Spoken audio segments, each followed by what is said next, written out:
And now, let's try to create a much more realistic way to use the interpolation. What I will gonna do to show you the interpolation, or like interpolation plus the template, I will create a new file called interpolation 2.component.html.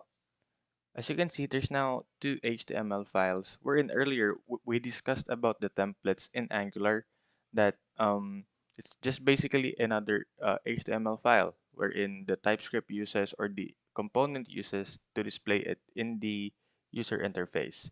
After creating interpolation 2.component.html, we will go to our TypeScript file, and then I think it's better if we copy the name first, and then we go to our interpolation dot component dot html dot ts, and then we will change this path, or maybe we can add two here. Then we save it. And then as you can see, our user interface, or our server, changes exactly as the same as here in the interpolation 2 dot component dot html. And what if we create a, a random text here? Basically, um, it should be displayed here in our web. So if we save that, it's basically there, because the templates works like that in Angular, wherein you can add multiple HTML files as long as you link it, or you declare it in your TypeScript file, that the path for that HTML file is exactly that that um that name of that HTML file.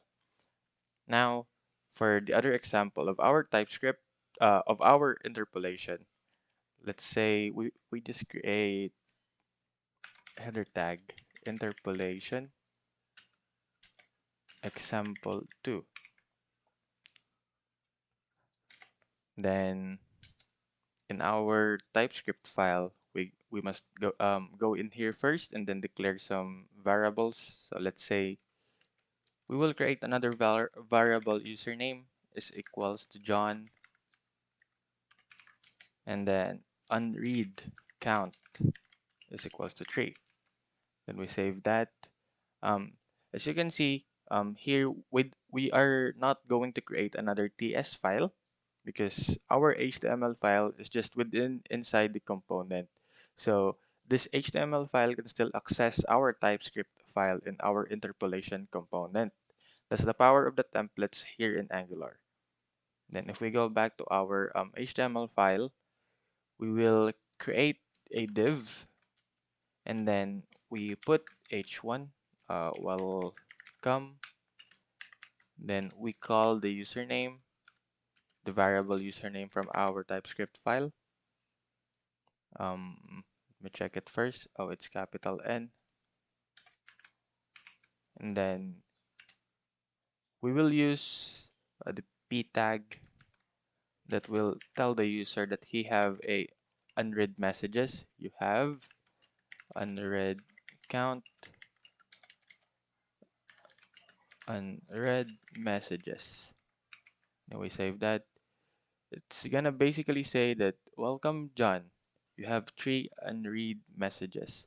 Um, if you can imagine, in the email, in our Google email, or some of our Yahoo, or whatever email you have, it basically like tells us that you have three or many unread messages. Then you will have under options to like click, or if you want to read all of them in if you want to mark them as read in one go, you can click it.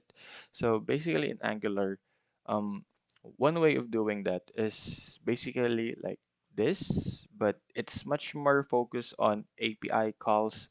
But that's a advanced way of dealing with interpolation already. Right now, we're just going to tackle the basics so that you can understand more if you're going to handle those advanced methods in the future.